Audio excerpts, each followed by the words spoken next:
Hello, all. It's Tuesday evening here. It's the 20th of July, 2021. And I'm doing another little album snapshot because I don't own all the band's albums, but I do own what I consider their most important albums. That band is Supertramp, which is an English band formed in London in when were they formed? 1970. Wow, 50-something years ago.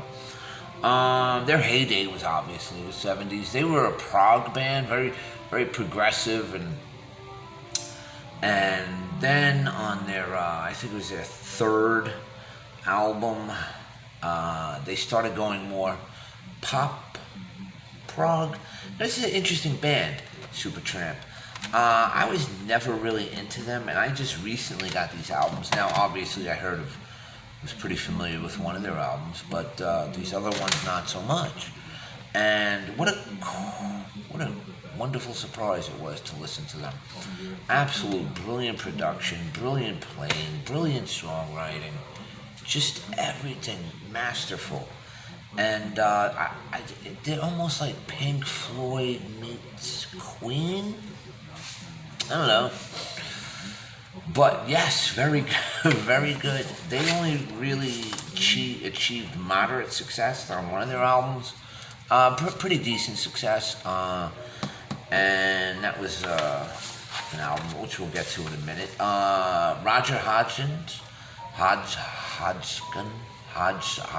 on vocals and keyboards, guitar.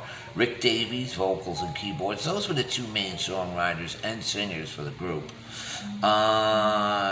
Like I said, the group's lineup changed a few times, but those were the main, and they used that Wurlitzer electric organ in a lot of their songs, which is very emblematic of the 70s. It just makes me think of the 70s. Now, let's get into the albums right off, and we're going to start with 1974 as their third release, Crime of the Century. Cool album, man. School is wonderful. Asylum, Dreamer, which was a relative, I think it was a top 40 hit in the U.S. for them. The song Crime of the Century. That's the lyrics. But the production values are fantastic. There's a little picture of the band there staring at the stars. I don't know if you can see it too well. There you go. Focus. Anyway, Crime of the Century. Didn't even broke top 40 in the U.S. It was a big hit in England. It says it sold gold. Now this is a band I think has sold like 60 million copies worldwide. So obviously a big band throughout the rest of the world as opposed to the U.S. Then we come to 1975's album, Crisis. What Crisis? Didn't fare too well in the U.S. Did very well in England and other parts of the country, world, should I say. There's a picture of them on the beach this time. Now, this Sister Moonshine, I like this whole album. It didn't have any real standout hits, but Soapbox Opera, another man. You need to put these albums on and just listen to it from start to finish as like a whole work.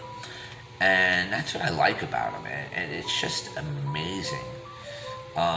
Just that they use a lot of different wind instruments and different orchestration and the percussion. Bob Benberg, I believe. These were the guys that were with them for most of the time. But like I said, Richard Davis and Roger Hodgson were the main guys in the band. Yeah, there you go. Crisis, what crisis? Sounds like today. Crisis, what crisis? Can I stop? And you know what? What's so amazing, like I said, I was never really into this band. I was aware of them, kind of made fun of them. But now I've really grown to appreciate them, mainly because there's no new music that really matters. There's real no entertainment that really matters. There's a few one-offs here and there, but for the most part, no. And then we have Even in the Quietest Moments. I like that cover too. That's a great cover. And of course it has one of their big hits on here. Give a little bit of my love to you. Lover Boy is great. Even the Quietest Moments is great. Downstreet, Baba G, that's great. I love that song. Fool's Overture, which is like an 11-minute thing there. So there's some more pictures of the band. See, there they go. Two main guys here and here. Yeah, good stuff, man. Good stuff. And then, of course, we kind of this came out in 1977. Went gold in the U.S. mainly off of "Give a Little Bit," which I think was a top 20 hit. That song's been used so many times in commercials and other advertising at this point. Brilliant. Just listen to the orchestration, the production. It's just top notch. It's something you won't hear anymore. Actually using analog equipment, instruments, not some Pro Tools crap. Anyway, and then of course, which most people have heard of, we have Breakfast in America. See that? Look at that there. Coming up on something reminiscent of that, aren't we? Anyway, Breakfast in America sold 4 million in the U.S., went to number 1. Ironically, only went to number 3 in England.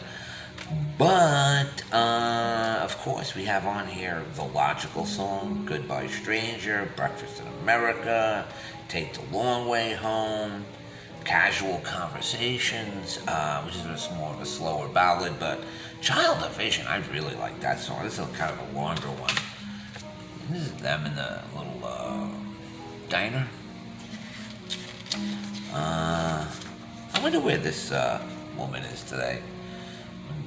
Interesting to find out whatever happened to her, because this is just such an iconic cover. You know, she's supposed to be the Statue of Liberty. And there's downtown New York, and looks like boxes of napkins there. But just brilliant songwriting from a brilliant band that as I got older, even just recently appreciated because of the lack of music that's out today. See, this is the CD. That's kind of cool, right?